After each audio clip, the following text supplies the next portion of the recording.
क्योंकि इस बात विस्तार से आप लोग चर्चा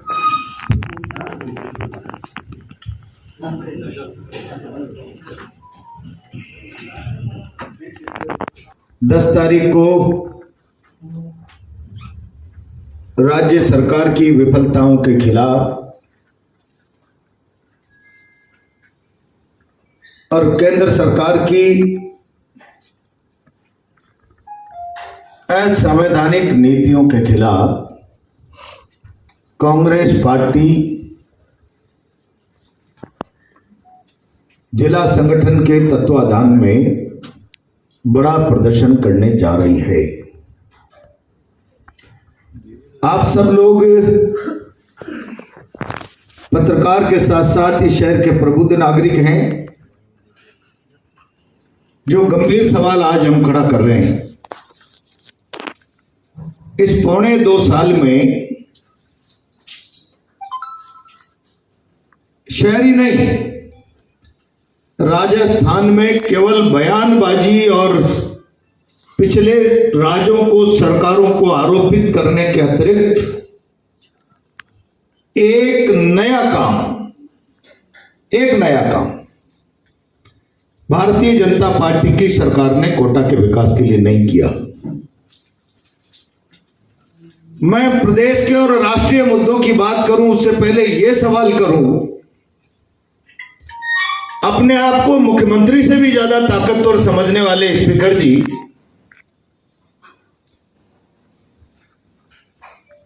इस कोटा शहर की सड़कें, एयरपोर्ट के सामने की सड़क 8 महीने से खुदी पड़ी। 8 महीने से क्या हालत है सड़कों की। न आपके पास पैसा है, न आपके पास नजरिया है, न आपको चिंता है। शहर किस तकलीफ में जी रहा है, शासन की क्या जवाबदेही है। बस शासन की सारी जवाबदेही और सारी ताकत एक बात पे। कितने सैकड़ों उदाहरण इस शहर में होंगे, विरोधी दल का कार्यकर्ता या साधारण आदमी तहसील में, थाने में फरियाद लेकर जाता है और सामने वाला भारतीय जनता पार्टी का कार्यकर्ता होता है, तो फरियादी की तरफ से तो मुंह मोड़ लेते हैं और अपराधी की तरफ आंखों के पट्टी बांध लेते हैं। यह चरित्र बन गया। भयग्रस्त है सारा शहर। ऐसा लगता है जैसे लोग इस मुद्रा में आ गए, भगवान के लिए इस भय के माहौल में चुप रहकर समय पास करो, अत्याचार बर्दाश्त करो। न कोई सुनने वाला है, न कोई समझने वाला है। मैं बहुत गंभीर सवाल छोड़ रहा हूं। डबल इंजन की सरकार, शर्म करो।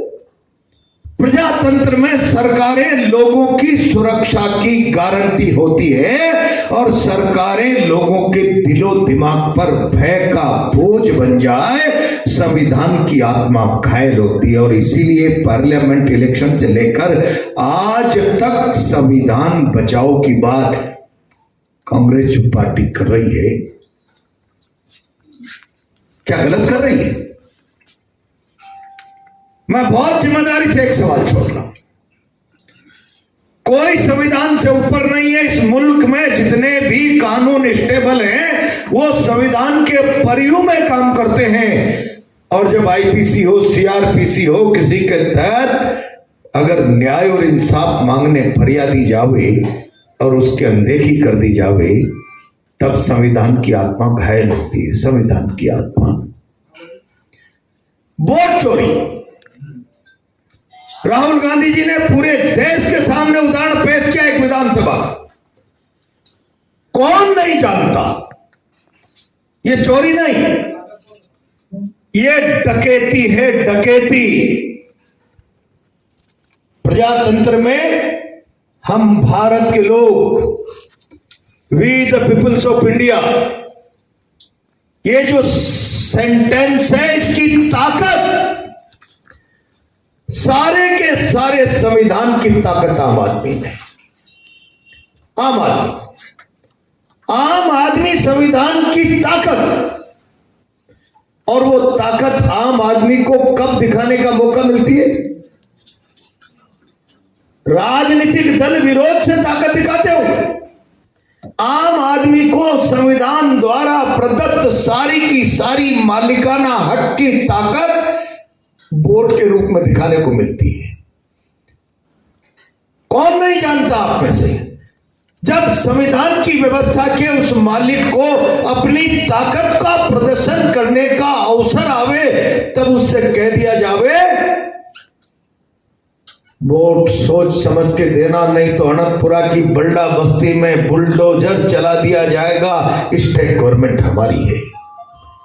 वोट सोच समझ के देना, वरना तुम्हारी जेसीबी, माइंस, ट्रैक्टर, ट्रॉली, सारे धंधे पानी सब बंद कर दिए जाएंगे। तुम्हारे परिवार के लोग सरकारी सेवाओं में है, तकलीफ में आ जाओगे। संविदा पर से सारे लोग हटा दिए जाएंगे।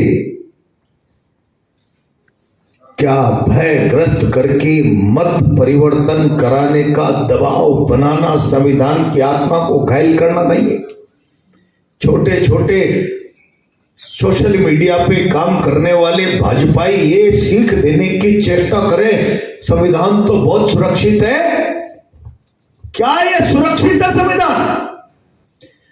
वोटर को भयग्रस्त करो। कोटा लोकसभा में कौन नहीं जानता, अगर पुलिस और पैसे की ताकत नहीं होती तो बिरला जी को दिन में तारे नजर आ जाते। मैंने एक एग्जाम्पल दिया है, लेकिन क्या ये संविधान की हत्या नहीं है?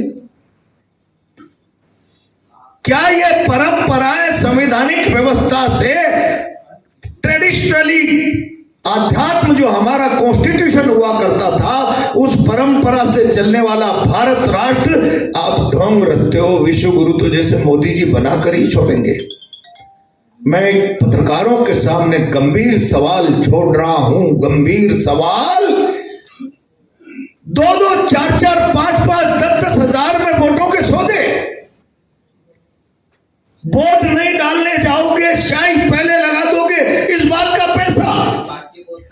और ये बात जब मैं कह रहा हूं, सबको पता आप लोगों को, तब मैं ये कह रहा हूं वोट भरोसा है, ईमान है। और जब सरकारें लोगों के भरोसे और ईमान की कीमत आंकने लग जाए, जिस समाज के भरोसे की और ईमान की कीमत तय हो जाए, उस समाज के भरोसे आप इस मुल्क को विश्व गुरु नहीं बना सकते। आप परंपराओं की जड़ों में मट्ठा डाल सत्यानाश कर रहे हो। केवल आपको परंपराओं का प्रचार प्रसार करके, मार्केटिंग करके व्यापार करना आता है। अब आपका ये व्यापारिक चेहरा पूरा हिंदुस्तान समझ गया। हिंदुस्तान। राहुल जी के मंच पे एक भाजपा का कार्यकर्ता खड़ा होकर मोदी जी की मां को गाली बकता है, और इस प्रोपेगेंडा पकड़ो। क्यों नहीं पकड़ा अभी तक?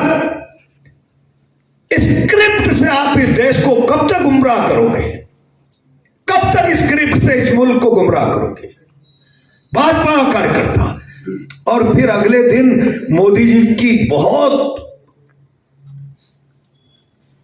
मार्मिक अपील, मेरी मां को नहीं, देश की मां बहनों को। मोदी जी, भारतीय जनता पार्टी के लोगों, उस आपकी स्क्रिप्ट की गाली से मोदी जी का हृदय, हमें भी तकलीफ है। कोई किसी को गाली भाजपा भी बकेगी तो हम नैतिक रूप से उसको समर्थन नहीं करेंगे, मोदी जी की मां को गाली। लेकिन मोदी जी और भाजपाइयों, वो किसकी मां थी? आप नहीं मानते होंगे, हम मानते हैं। वो भी हमारी मां बहन थी, जिसको मणिपुर की सड़कों पर नंगा दौड़ाया गया। तब भारत के प्रधानमंत्री जी की जुबान पर पैरालिसिस हो गया। क्या रोज कितनी मां बहनों की इज्जत आबरू इस हिंदुस्तान में लूटी जाती है। तब भारतीय जनता पार्टी के नेताओं की जुबान को लकवा पड़ जाता है। आप स्क्रिप्ट लिखकर इस देश को गुमराह मत करो। और मैं तो भगवान के लिए ये स्क्रिप्ट की राजनीति देश की संवेदनाओं का खून कर रही है। स्क्रिप्ट और मार्केटिंग से व्यापार और कारखाने चलते हैं, मानवीय संवेदनाओं से देश चलता है। कोई तरकीब आप मुझे बता दो। मैं 2 बार 10 साल एमएलए रह लिया, मेरे पासपोर्ट पर कहीं के वीजा की ठप्पा नहीं है। भीख मांगते मांगते एक व्यक्ति 40-45 साल करीब मैंने भीख मांगी। वो 30 साल की उम्र में एफिल टावर के बाहर फोटो खिंचावे और गुजरात का मुख्यमंत्री बनने से पहले भीख मांगते मांगते अमेरिका के 29 प्रांतों की यात्रा करावे। भगवान के लिए भारतीय जनता पार्टी के लोग ऐसा फार्मूला इस हिंदुस्तान के तमाम भिखारियों को बता दें कि उनकी इतनी बड़ी हैसियत हो जाए। क्या करना चाहते हो आप? कब तक इस देश को इमोशनली झूठ की बुनियाद पर धकेल कर कहां ले जाना चाहते हो? झूठ की बुनियाद पर देश आगे बढ़ेगा, इमोशनली भावुक होकर फैसला करेगा तो खाई और गड्ढे में गिरने के अलावा कोई दूसरा रास्ता नहीं होगा। संविधान की धज्जियां उड़ रही है, देश को गुमराह किया जा रहा है। संवैधानिक संस्थाओं का बेजा इस्तेमाल। मणिपुर पर प्रधानमंत्री के मुंह से एक शब्द नहीं निकले, एक शब्द नहीं निकले। और कोई बनावटी तौर पर खुद भेजकर गाली दे दे तो पूरे देश में अपील करें खड़े होकर। वोट चोरी नहीं, वोट डकैती, वोट डकैती, कानून व्यवस्था, विकास ठप, बहन बेटियों की इज्जत आबरू। अब तो घरों में घुसकर राजधानी जैसे में डकैतियां होने लगी, दिन दहाड़े घरों में घुसकर लूट होने लगी। इन सारी व्यवस्थाओं के खिलाफ और अभी हाल ही में 2 मुद्दे प्रदेश में गर्म हो रहे हैं। स्मार्ट मीटर, अभी तो मीटरों की सप्लाई बाधित हो गई, रोका नहीं है। मीटरों की सप्लाई बाधित हो गई। आप विचार कर लेना, आप में भी श्रमजीवी पत्रकार होते हैं। ये स्मार्ट मीटरिंग दिल्ली की प्रीपेड व्यवस्था की तरफ राजस्थान को ले जाने का प्रयास है। जिस मुल्क में 80 करोड़ लोग 5 किलो फ्री के गेहूं पर अपनी जिंदगी चलाते हो और बहुत गर्व से भारत के प्रधानमंत्री 10 साल प्रधानमंत्री रहने के बाद ये कहते हो मैं 80 करोड़ लोगों को 5 किलो गेहूं महीने का देता हूं, क्या वो स्मार्ट मीटरिंग की प्रीपेड व्यवस्था में सरवाइव कर पाएगा? क्या उसके रात को 2 बजे प्रीपेड खत्म हो गया तो ऑनलाइन सिस्टम उस गरीब मजदूर के पास होगा? सारे मुल्क की इस व्यवस्था का, बिजली की का निजीकरण होकर कैसे मित्रों के हाथों में सौंप दिया जाए पूरा का पूरा देश, सारी पावर। एक पेड़ मां के नाम लगाने का ढोंग करते हो, आसाम से लेकर राजस्थान के जैसलमेर बाड़मेर तक करोड़ों पेड़ मित्रों के नाम कटवाए जाते हैं। एक पेड़ मां के नाम, करोड़ों पेड़ मित्रों के नाम। ये जो देश इन परिस्थितियों से गुजर रहा है और केवल सांप्रदायिक उन्माद पैदा करके इस मुल्क को यथार्थ से जुड़ने नहीं दिया जा रहा, जो बहुत देर बाद पूरे देश के लिए एक सुसाइडल नोट, आत्मघाती सा कदम होगा। भारत के प्रधानमंत्री जी, आप क्या कर रहे हैं? क्या कर रहे हैं आप? इसीलिए राहुल गांधी जी और खड़गे जी ने पूरे देश में वोटर अधिकार यात्रा, अपनी ताकत प्रदर्शित करने का केवल और केवल एकमात्र रास्ता, वोट की ताकत। डरा दो, दुकान बंद, ट्रैक्टर बंद, ट्रॉली बंद, खान बंद, ठेका बंद, पिताजी का ट्रांसफर, बेटे का सस्पेंशन, बैग्रस्त। और मैं फिर रिपीट करके कह रहा हूं, संवैधानिक व्यवस्था में फिर रिपीट करके कह रहा हूं, सरकारें सुरक्षा की गारंटी, लोगों में भय का कारण नहीं। और जब भय का कारण सरकारें बनने लगे तो फिर मसाल पकड़कर राजनीतिक दलों को हुंकार भरनी चाहिए। वो हुंकार कांग्रेस पार्टी 10 तारीख को कोटा की सड़कों पर भर रही है। बंद करो स्मार्ट मीटरिंग। स्मार्ट मीटर लोगों के खून पीने का दूसरा रास्ता निकाल रही है भाजपा की सरकारें। और तीसरा, अकेले निमोदा गांव में 20 करोड़ का नुकसान है। 17 दिन हो गए। ख्याउदा की मालियों की बाड़ी के 100 परिवार देलुंदा के सेकेंडरी स्कूल में शरण लिए हुए हैं। 17 दिन से सरपंच खाना खिला रहा है। आज सरपंच ने कह दिया बच्चे स्कूल पढ़ने आएंगे, तुम सरकार से बात करो, तुम्हारा काम जाने, मैं अब न खाना खिलाऊंगा न रहने दूंगा स्कूल में बच्चे। अब 17 दिन छुट्टी कर दी, कब तक बच्चे रहेंगे? आज उनके पास घर नहीं बचा नदी के किनारे। श्वाह, बकरियां, गाय, भैंस नदी में कहां गई कोई पता ही नहीं। और खाली स्पीकर या स्पीकर का ओएसडी वहां लोगों के बीच में जाकर खड़ा होकर फोटो खिंचा ले और जिम्मेदारी की इतिश्री कर ले। मैं समझता हूं ये भी पीड़ित प्रभावित लोगों के घावों पर नमक डालने का काम है जो भारतीय जनता पार्टी और सरकार उसके प्रतिनिधि कर रहे हैं। इन सारी बातों को लेकर बंद करो नौटंकी, फोटो खिंचाने की। ऊंट के मुंह में जीरो के बराबर की राहत नहीं चाहिए। प्रहलाद गुंजल जी ने 10 तारीख को होने वाले प्रदर्शन के बारे में और सरकार की विफलताओं के बारे में विस्तार से बताया। मैं तो आपसे ये कहना चाहता हूँ, सबसे पहला जो पॉइंट है वोट चोर, गद्दी चोर, ये मामला राहुल गांधी जी ने उठाया और जबरदस्त बिहार में इसका रिस्पांस मिल रहा है। जबरदस्त लोगों ने स्वागत किया और उससे बौखला कर ही मोदी जी ने षड्यंत्र करके जिस प्रकार से उनकी मीटिंग में उनके भाषण के बाद एक आदमी को भेजकर जिस प्रकार से कार्यवाही करी और आरोप लगाया कि मेरी मां को गाली दी, इससे शर्मनाक कोई बात हो नहीं सकती। वोट चोरी की जो बात चलती है, मैं आप सारे पत्रकार हो और कोटा के हो, मैं आपसे निवेदन करना चाहता हूँ कि शुरुआत आज से नहीं हुई। ये शुरुआत कोटा से हुई थी 2008 में। 2008 में जब परिसमन हुआ था और चुनाव हुए थे और कोटा दक्षिण जब विधानसभा बनी थी, रामकिशन जी वर्मा कांग्रेस पार्टी से कैंडिडेट थे, चुनाव लड़े थे और रामकिशन जी वर्मा जी ने खुला आरोप लगाया था कि 25,000 वोट यहां पर फर्जी हैं और डले थे। तो यानी वोट चोरी की शुरुआत तो कोटा से हुई थी 2008 में, आज पूरे देश में हो रही है। तो ये मामला, दूसरा जो मैं बात कहना चाहता हूं कि संवैधानिक संस्थाओं का पूरा दुरुपयोग हो रहा है।